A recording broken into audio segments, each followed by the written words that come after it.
Wake up early, a miracle morning routine. Have you ever experienced this? If you're anything like us, you've had encounters like this on a regular basis. We was notorious for hitting the snooze button till the very last minute, then hurrying under stress to make it somewhere on time, but frequently failing to do so. It had become part of us. The alarm goes off. We press the snooze button, fall asleep about 30 minutes later, and then we wake up feeling anxious and behind schedule. The next day, we have to repeat the entire process. We would consider ourselves to be a true night owl, but recently we've been picking up some newly inspired disciplines by this book, The Miracle Morning, and that's since changed. We just want to share what helped us transition our behavior from what we would consider to be a genuine night owl into somewhat of a high-spirited morning person, in the hopes that you could also enjoy the benefits of waking up early. We are particularly familiar with the snooze button's power over us, and we can all identify with the fear of waking up to the alarm clock going off in the morning, realizing it is already time to get up, and then feeling overwhelmingly exhausted and unmotivated to do so.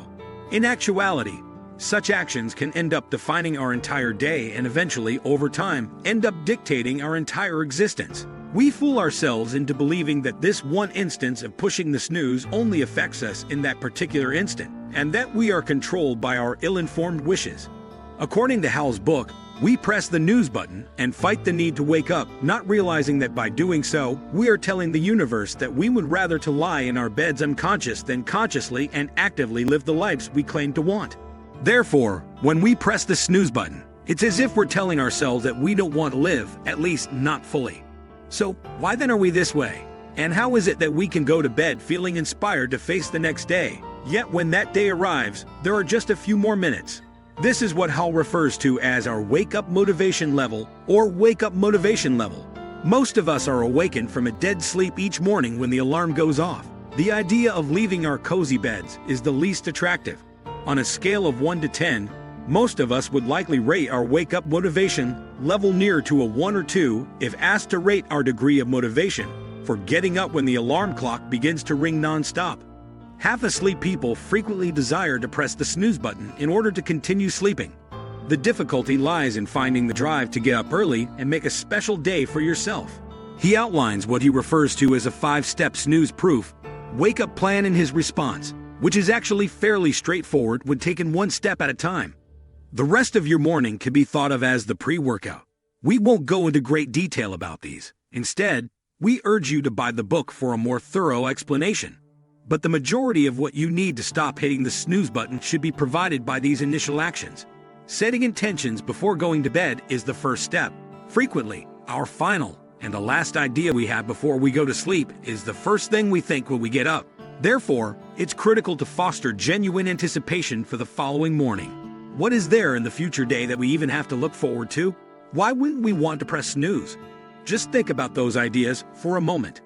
Moving your alarm clock to the opposite side of the room, where you must physically get out of bed to turn it off, is the second stage in this 5-step method. We advise against using your phone as an alarm clock, but if you must, move your phone across the room. Your wake-up motivation should increase from 1 to possibly 2 as a result. However, you're still probably more worn out than not. The next step is to brush your teeth, with the intention of allowing your body some time to wake up while also, getting clean teeth. Drink a full glass of water as the 4th step. After a long night of sleep, we're normally mildly dehydrated. According to Hall, when individuals feel weary at any time of day, what they actually need is more water, not more sleep. The next step is to put on your training gear or take a brief cold shower for an added kick. Your wake-up motivation level ought to be a 5, 6, or even 7 by this point, providing you the drive to begin your magical morning at last. You may now cease operations, and perhaps this has assisted in resolving your issues. We advise you to carry on, because these extra measures will significantly help you maintain waking up early. The Miracle Morning is essentially a personal development technique that involves 6 separate high-return activities that are essential to maximizing productivity in building and leading the life you want. This was mentioned by Steve Pavlina in a blog entry that was cited in the book. It's been claimed that the morning hour serves as the day's rudder. If we act sloppily or randomly in the first hour after, we usually have a rather sluggish and unfocused day when we wake up. But if we work to make the first hour of the day as productive as possible, the rest of the day usually does the same. And our own experiences have most definitely shown this to be true. So how can we make the most of an hour that is as productive as possible? Hall divides us into what he refers to as the life savers, 6 habits that will prevent you from leading a life of unrealized potential.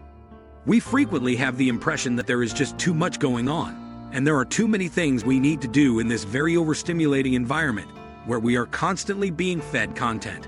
Simply put, tackling one issue at a time is challenging. This is commonly referred to as overthinking. We've discovered that despite everything going on, we feel considerably more at peace after setting aside time for purposeful stillness, and the pressure would seem to be dripping away. Guided meditations are a wonderful way to relax and mentally get ready for the day. We believe it can significantly influence how the rest of your day will go. And until you finish these 6 steps, we strongly advise trying to keep your phone on Do Not Disturb. Repetition of affirmations is what creates belief. Things start to happen after that notion solidifies into a strong conviction. It is common knowledge that a significant portion of your life experiences are influenced by the things you tell yourself about yourself. Your mind shapes the environment around you based on your views, whether they are favorable or bad.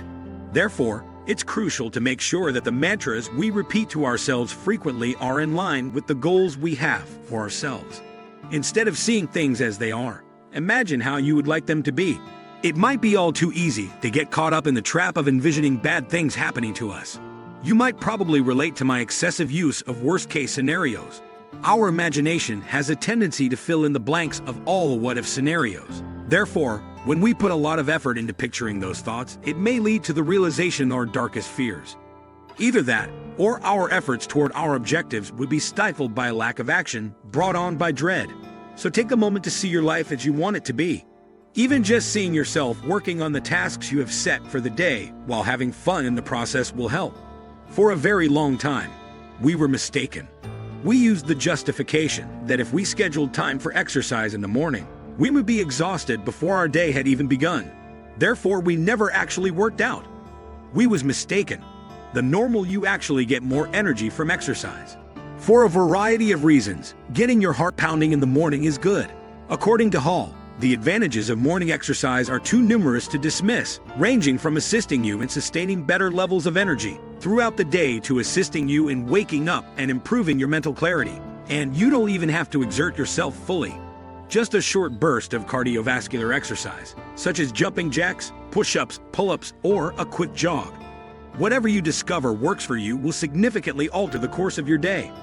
Like you and your body, feed your mind. The mind cannot exist without fast food. Junk food appeals to my thinking. Browsing endlessly via social media. Feeding my head nothing but literal crap, almost as though in a trance. Because of what has entered your head, you are who you are, and are where you are.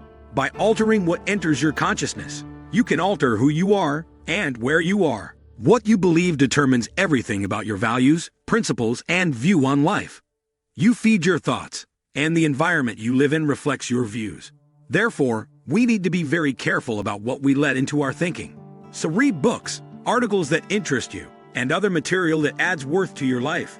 One of the most significant effects that journaling has had on our life is arriving at. Evaluate your past experiences day by day, thinking back on what you wrote, and asking yourself, why was I even worried about this? It provides access to your earlier thoughts, feelings, accomplishments, and failures, while also enabling you to look back on them with objectivity and see ways to be a better version of yourself. When we are writing, or frequently come to profound realizations about how we could have handled a particular situation differently, and just dumping my thoughts on paper first thing in the morning really helps to relieve a lot of stress that could have been there. I strongly advise purchasing a blank diary and gradually attempting to fill it up. It's always a great gift to give to yourself in the future. You want to have a fair grasp of the miracle morning by this point, and ideally you're prepared to use it. You may, however, be hesitant as well, believing that it is impossible for you to fit everything into one morning. This sounds like a lot as well. You're not alone, so don't worry. If it applies to you, give it a try for just 1 minute. Give each exercise a minute. All you need is 6 minutes, and soon, it will just come easily for you to want to start giving each of those areas more time. So, Experiment with how much time you decide to devote to each of those tasks. Our life has been filled with late evenings and even. We've had later mornings for so long, and we just never gave it a thought that, like almost everything else in life, becoming a morning person is something that can be learned. However, after making the effort and observing the significant improvements brought about by spending my mornings on my terms, we can honestly declare we no longer desire to do so. Waking up before the sun rises and simply being present for its entire cycle is so very different. It makes me feel so firmly grounded. Don't get me wrong, we still struggle to wake up every morning to a wonderful miracle, but to switch from my disgusting bedtime of 3 to 4 in the morning. We can tell with confidence that these habits work because we used to want to sleep in until late afternoon, but now we just wake up 1 to 2 hours after our usual bedtime. We merely wanted to share this information with you in the hopes that it will help you pick which method you want to try for yourself with more knowledge. Great if something appeals to you. If not, keep looking until you come across anything that supports you in your efforts to develop into a better version of yourself. We believe that everyone has some ideas of things they could be doing to dramatically enhance their quality of life, but we all possess this internal reluctance. Humans tend to avoid discomfort. Thus, we avoid performing those things. But keep in mind that when you routinely perform uncomfortable things, ultimately they become easier to do, and your circle of discomfort shrinks. In order to attempt it, we urge you, start small and only take the actions you know will help you improve as a person. We want the best for you all. If you enjoyed this video, be sure to follow our channel. We have a variety of informative and interesting videos on all things health and wellness. Thanks for watching.